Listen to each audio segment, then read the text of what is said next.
კითხვა მართლა ძალიან აქტუალურია და პროცესი ძალიან მნიშვნელოვანი. მე ვფიქრობ, რომ აქ ორი ეტაპი არის. ერთი ის, რომ მე ვფიქრობ, მე ვიტყოდი, რომ პარლამენტმა ძალიან თავისი პრინციპული პოზიცია წარმოაჩინა, შეიძლება ამაზე განხილვების პროცესში არ იყო, მაგრამ რეალურად დავინახა საზოგადოებამ, რომ პარლამენტმა თავისი პოზიცია ძალიან მკაფიო გამოაჩინა, მაშინ როდესაც მოსამართლეების დანიშვნაზე იყო საუბარი და პრაქტიკულად ეს საკითხი გადაიდო და მე ვფიქრობ, გადაიდო არა უბრალოდ მექანიკურად, არამედ გადაიდო იმისთვის, რომ ჩამოყალიბდეს ძალიან გამჭვირვალე, განსაზღვრული, ასე ვთქვათ, სქემა თუ როგორ შეიძლება ობიექტურად ადამიანმა გაიაროს გარკვეული კონკურსი, მოხდეს შერჩევა უზენაეს სასამართლოს წევრობის და პარლამენტში მოვიდეს ისეთი კანდიდატები, რომელსაც ექნება სახალხო მხარდაჭერა. ბატონ დიმიტრი, მე ამ შემთხვევაში ლევან მურუსიძის უვადოდ დანიშნაზე ვსაუბრობ.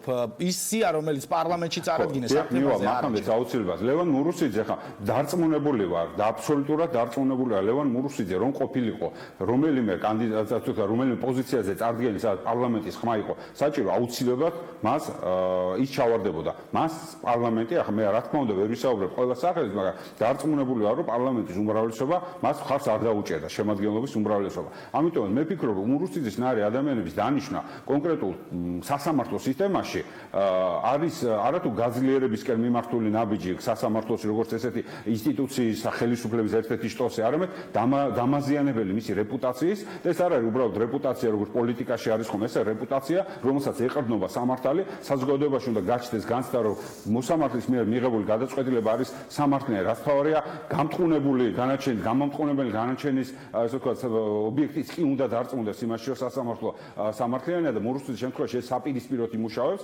მურუსიძის გადაწყვეტილებები, როგორი სამართლიანიც არ უნდა იყოს აწი, იქნება ყოველთვის სადაო და საზოგადოებისთვის მიუღებელი. ამიტომაც მისი დანიშვნა ცალსახად არის მიუღებელი ისეთ ინსტიტუტში, როგორც არის სასამართლო და ამიტომ ბატონ დიმიტრი, თქვენ თვითონ ამბობთ, რომ მისი გადაწყვეტილებები, რომელსაც ის ამიერიდან გამოიტანს, იქნება კითხვის ნიშნის ქვეშ. მას ეჭვის თვალით შეხედავს ყოველთვის საზოგადოება. ეს პრობლემაა და სისტემისთვის დამაზიანებელია. თქვენ ხართ ხელისუფლებაში და თქვენი გუნდი არის ხელისუფლებაში. რატომ მივიდა მაშინ საქმე აქამდე და სად არის ახლა გამოსავალი? რას ეუბნებით ადამიანებს, რომ არ დაზიანდეს სისტემა, რის გაკეთებას აპირებთ? მივიდა სამწუხაროდ იმ რეალობიდან გამომდინარე, რომელიც ჩვენ დახვდა, იმიტომ რომ რეალურად ან უნდა დაგვენგრიეს, ვთქვათ, გარკვეული რევოლუციური ცვლილებები უნდა მოგვეხდინა 2013-14 წლებში სასამართლო სისტემაში და შესაძლოა ეს კოლაფსამდეც მისულიყო გარკვეულად და ამის შესაძლებლობა და ფუფუნება სახელმწიფოს არ ჰქონდა, ამიტომაც რაღაცა თანმიმდევრობითი, თანდათანობითი განვითარების გზით დაადგა მაშინ ქართული ოცნება და მე ვფიქრობ, რომ გარკვეული ხარვეზები წარმოჩინდა იმ პოლიტიკაში და იმ პროცესში, რომელიც ჩვენ ამ მიმართულებით განვახორციელებთ, რადგან ამ სისტემამ რომელიც დღეს არის, საშუალება მიცა სასამართლოს, რომ მას ყავდეს მურუსიძე როგორც სასამართლო, როგორც უმაღლესი სამართლის საჯური, რა ძალიან სამარცხვინოა მე ვიტყოდი. ამიტომაც მე ვფიქრობ, ძალიან მნიშვნელოვანი ცვლილებებია ეხლა გასახორციელებელი, მარტში, როდესაც ჩვენ დაუბრუნდებით ამ საკითხს უზენაეს სასამართლოს წევრების და დამტკიცების საკითხს, ჩვენ მხოლოდ შემადგენლობაზე უნდა ვიმსჯელოთ, არამედ უნდა ვიმსჯელოთ იმ პროცედურულ საკითხებზე, რომელიც ახალი კონსტიტუციის შესაბამისად უნდა ჩამოყალიბდეს, რომელიც იქნება ძალიან ტრანსპარენტული, ღია და კონკურსის წესით შერჩეული ადამიანების კანდიდატებზე იქნება საუბარი, რომელიც ხარდაჭერის მიმართ გარკვეული დისკომფორტი არ ექნება, არათუ წინააღმდეგ, ანუ დისკომფორტიც არ უნდა კონდეს პარლამენტში. თუმცა ბატონ დიმიტრი, თქვენ საუბრობთ, ახლა ხარვეზები იყო პროცესშიო და ამან მისცა საშუალება, თქვათ, იუსტიციის საბჭოს ლევან მურუსიძეს, რომ ის გამხდარიყო უადოდ მოსამართლე. ეს კანონები ვისი მიღებულია? გახსოვთ, შეგიძლიათ მითხრათ? კი ბატონო, მოდით ესე ვთქვა, მოდით ესე ვთქვათ რა, დეტალები ძალიან გამიჭირდა, იმიტომ მე პირადად არა ვარ ამ კონკრეტულ მიმართულებაზე ჩართული, არ ვიყავი შესაბამისად დეტალურად, პროფესიულად ამ საკითხზე ვერ ვისაუბრებ, მე პოლიტიკურ შეფასებას ვაძლევ, ისევე როგორც ამ გუნდის წევრი და ვამბობ, რომ ის რომ ჩვენ მიმდინარე რეფორმამ გარკვეული ცვლილებები, რომელიც განახორციელდა და გარკვეულწილად ჩვენ დავინახეთ, რომ სასამართლო განთავისუფლდა გადაწყვეტილებების სტატისტიკიდან გამომდინარე, ჩვენ ხედავთ, რომ იქ არის გარკვეული წარმატებები, მაგრამ სისტემის ხარვეზი გამოჩნდა მაშინ, როცა ჩვენ დავინახეთ, რომ მურუსიძე თუ შეიძლება ესეთ დისკრეტირებული ადამიანი შეიძლება ესეთი მაღალი თანამდებობა დაიკავოს სასამართლოში, რომელსაც უნდა განსაჯოს ვიღაცა ადამიანების ბედი, ეს არის ძალიან დიდი შეცდომის შედეგი და ეს შეცდომა აუცილებლად უნდა გამოსწორდეს. ანუ თქვენ ამბობთ, რომ ქართულმა ოცნებამ და მისი გუნდის წევრებმა ვერ განსაზღვრეს რა კანონებს იღებდნენ, თქვათ 2016 წელს, 2015 წელს და ვერ დაინახეს ის ხარვეზები, რომ ასეთი რამე შეიძლებოდა მომხდარიყო, ბატონო დიმიტრი.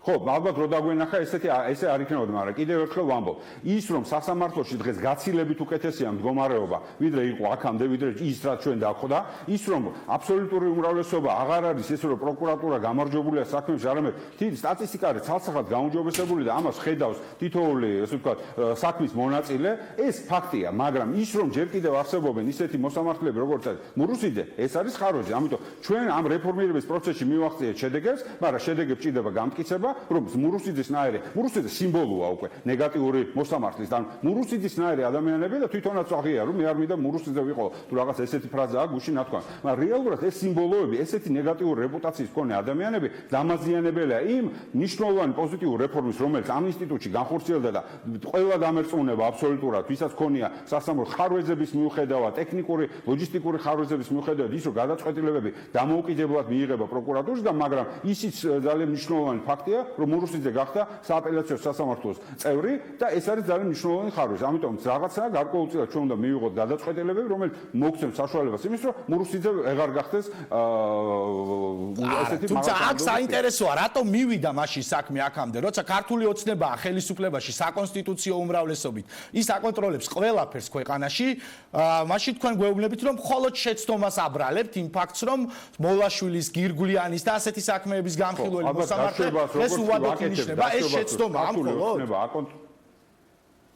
როდესაც ვაკეთებ დაშვებას, რომ ქართული ოცნება აკონტროლებს ყველაფერს, აქ არის გარკვეული არასწორი, ასე ვთქვათ, დაშვების ცდელობა, რომელზეც მე აწყობილი ლოგიკა არ იქნება სწორი. მე კიდევ ერთხელ გეუბნებით, ქართულმა ოცნებამ მიიღო ამ პარლამენტმა და წინა პარლამენტმა გარკვეული საკანონმდებლო ცვლილებები, რომლის მეშვეობითაც სასამართლო გახდა უფრო დამოუკიდებელი, ვიდრე ის აქამდე ოდესმე ყოფილა. ცალსახა არის, რომ პირველ ინსტანციის, მეორე ინსტანციის იქნება თუ უზენაეს სასამართლოს გადაწყვეტილებები ცალსახად ნაკლებად სადავო და ამაზე მეტყველებს სტრასბურგში წარგზავნილი საქმეების რაოდენობის რადიკალური შემცირება და აი ეს კონკრეტული სტატისტიკა.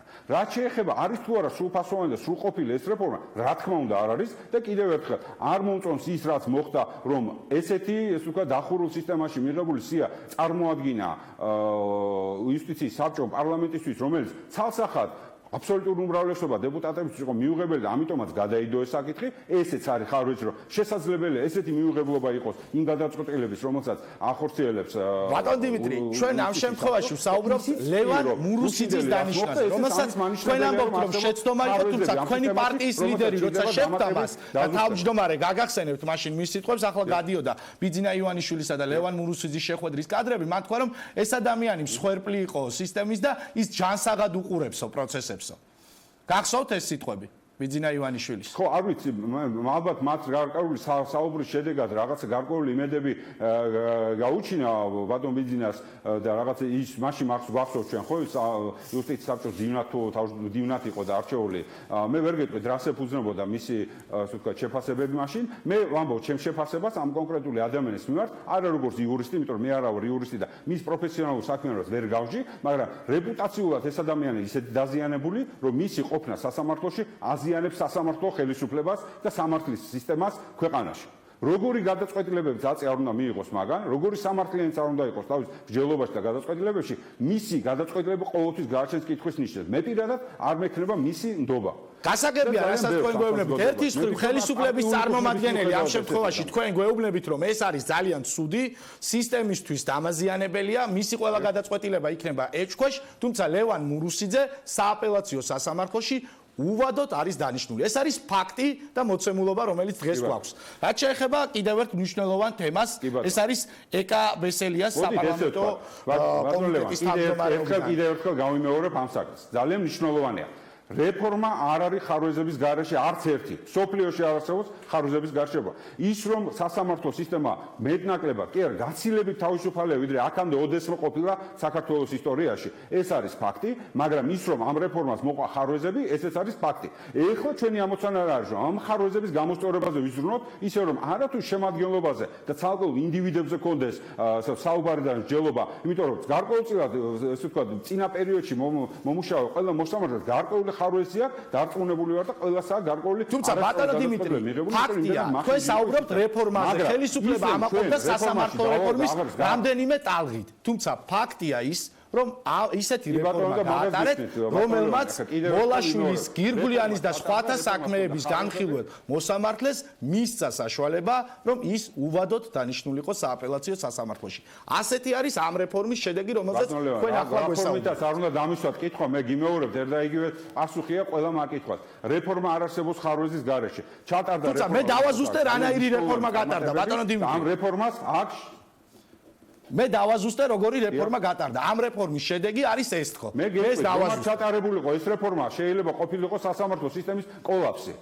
ამაზეც ავიღებდით პასუხისგებლობას. ეს წინა პარლამენტის გადაწყვეტი იყო, რა თქმა უნდა, ჩვენ შემდგომა პარლამენტმა გარკვეულად გავაგზავნე ტენდენცია, გარკვეული რეფორმები ჩატარდა, ნიშნულოვანი წარმატებები არის, მაგრამ არის ხარვეზები, ეს ახასიათებს ყველა სისტემას, ყველა რეფორმას და შესაბამისად, თუ ჩვენ სიგნალი მოგვცა სისტემამ, რომ არის ხარვეზები, რომ შესაძლებელია ლევან მურუსიძის ნაირი ადამიანები კიდე სადღაც დაინიშნონ ესეთ თანამდებობებზე, ჩვენ მნიშვნელოვნად უნდა დავფიქრდეთ და არათუ ვიჯელოთ მურუსიძე კარგია თუ ცუდი, არამედ უნდა ვიჯელოთ იმაზე, როგორ უზრუნველყოთ ის, რომ მურუსიძის ნაირი ადამიანები აღარ მოხვდნენ აღარასდროს სასამართლო სისტემაში.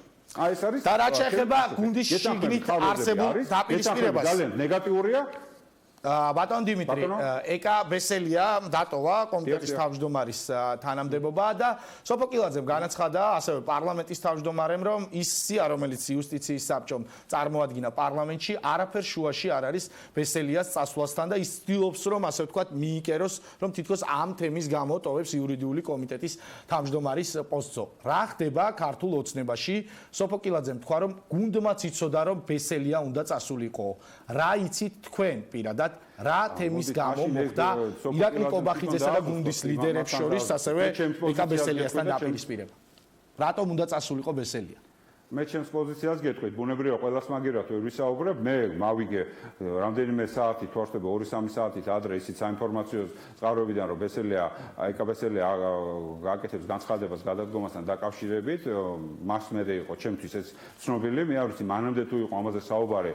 ნაკლებად მაქვს ამაზე ინფორმაცია, რატომ გადადგა, მან თვითონ გააკეთა ამასთან განცხადება, თუმცა მე არ ვფიქრობ, რომ არ გადავთქვა, რომ მე ვფიქრობ გადაწყვეტილება ამასთან დაკავშირებით და უზენაეს სასამართლოს წევრები არ უნდა გაგვეხილა, ამაზე უკვე მიღებული იყო და ახლა ბესელიას გადადგომა ამასთან არის დაკავშირი თუ არ არის, მე ამასთან დაკავშირებით სხვა ინფორმაცია არ მაქვს. თუმცა სოფოკილაძემ განაცხადა ბატონ დიმიტრი, რომ ეკა ბესელიას წასვლის შესახებ ინფორმაცია ჰქონდათ უმრავლესობის წევრებსო. თქვენ ამბობთ, რომ არ იცოდით ეს ამბავი. მას ჰქონდა ალბათ, მე არ მქონია და ამიტომ ვერ დაგიდასტურებ. მე მას თუ ჰქონდა, არ ვიცი, მე არ მქონია. საერთოდ ესეთ მნიშვნელოვან გადაწყვეტილებებზე უმრავლესობაში ვისა აქვს ხოლმე ინფორმაცია, ვინ არის ის ჯგუფი, რომელიც ესეთ გადაწყვეტილებებზე ინფორმაციას აქვს. თქვენ ამბობთ, რომ არ ვიცოდით. იმასთან ექნებოდა, ვისაც მე არ ვიცოდი და ბუნებრივია შესაძლებელია ეკას ეს საკითხი განეხილა სხვა ვინმესთან თავის კოლეგებთან, შესაძლოა ეს ყოფილიყო პარლამენტის ბიუროს უმრავლესობის შემადგენლობა, არ ვიცი, მასთან თუ არ ვიცი, მე ქონდა თუ არა კონსულტაციები, ჩვენ რამდენიმე დღით ადრე ქონდა შეხვედრა ზოგადად, როდესაც საუბრობდით, ასე ვთქვათ, მოსამართლეების საკითხზე და მე ვფიქრობ, რომ ამ შემთხვევაში რაღაცა გარკვეული პოზიციები იმ ხალხთან ერთად ვისთანაც ჰქონდა საუბარი რაღაც საერთო იყო, მე დავინახე, რომ ეს განწყობები იყო ძალიან დომინანტი პარლამენტში და შესაბამისად ეს საკითხი ისე გადაწყდა, როგორც საპარლამენტო უმრავლესობის დიდ ნაწილს გააჩნია. მე ყველას პოზიცია ბუნებრივია არ ვიცი, ყველას მაგერად პასუხს ვერ ვაგებ, მაგრამ მე ვიცი, რომ ძალიან ბევრ ადამიანს ჰქონდა ძალიან რადიკალური პოზიცია იმ სიასთან დაკავშირებით, რომელიც იყო წარმოდგენილი როგორც პროცედურასთან, ისე კონკრეტულ შემადგენლობასთან. ეკა ბესელია თქვა, რომ ვანო ზარდიაშვილის გარდა უმრავლესობაში კიდევ იყვნენ ადამიანები, ვისაც სურდა ამ შემადგენლობის გატანა პარლამენტში და ეს ადამიანები მოხვედის 10 მოსამართლე დანიშნულიყო უვადოდ უზენაეს სასამართლოში. ვინ იყვნენ ეს სხვა ადამიანები? არ ვიცი, ამდენად კორექტული იქნება ეს კითხვა ზოგადად ჩემთვის. პარლამენტი არის კოლექტიური ორგანო, მაგრამ მასში არის ინდივიდები და ყველას აქვს უფლება და შესაძლებლობა თავის პოზიცია ღია თქვას. მე ჩემ პოზიციას ვამბობ, შეიძლება ზოგიერთი ჩემი კოლეგა ამას ეთანხმებოდეს, ზოგი არ ეთანხმებოდეს, ჩემთვის ამას არ აქვს ნიშნა. ამ შემთხვევაში ჩემი პრინციპული პოზიცია გაგაცანით, შეფასებები არაპროფესიული, არამედ პოლიტიკური კონტექსტი სასამართლო რეფორმის ჩემეული შეფასებები გითხარით. კიდევ ერთხელ მე არა ვარ იურისტი და მით უმეტეს არ ვიცი სასამართლო სისტემა როგორც ესეთი პროფესიული კუთხით, მაგრამ პოლიტიკური შედეგები ჩვენ გვანიშნებს იმას, რომ ჩვენ გაღრმავება და დაზუსტება გჭირდება იმ რეფორმების, იმ წარმატებების გამტკიცება, იმისთვის რომ რეალურად ეს რეფორმა მოიცვას ყველა დონეს სასამართლო ხელისუფლების და საზოგადოებაში სასამართლოს მიმართება იზრდებოდეს თანდათანობით და საბოლოო ჯამში ჩამოყალიბდეს სამართლიანი სისტემა. ასევე არის პარლამენტში ჩვენი პოზიციები არის გამოხატული, ინდივიდები გამოხატავთ ჩვენს პოზიციას, ვცდილობთ ეს იყოს ყოველთვის ესე ვთქვი კონსტრუქციულ რეჟიმში, უნებრივია ზოგჯერ ემოციები ჭარბობს, გუშინდელ კომიტეტის ხმას ზოგმა მონათლა დაპირისპირებად, ეს იყო ემოციური დისკუსია ასთა სხვადასხვაობის განსხვავებული აზრების მქონე ადამიანების მხრიდან. ბატონ დიმიტრი, ჩვენ ისიც გვახსოვს უმრავლესობის წევრებს შორის განსხვავებული აზრის გამო მედიის თანდასწრებით ხელით შეხებაც დაუფიქსირებიათ კამერებს. მადლობა მინდა გითხრათ იმისთვის რომ იყავით თის ამბების სტუმარი, მე დავემშვიდობები დიმიტრი ცკიტიშვილს. შემდეგ ვარიაციები მოვისმინეთ. ბატონ დიმიტრი კრიშტიანო რონალდოზე კამათობდნენ თუ ვიზე, დავით მათიკაშვილი და ირაკლი აბუსერიძე. ახლა კი ექსპერტი გია ხუხაშვილი არის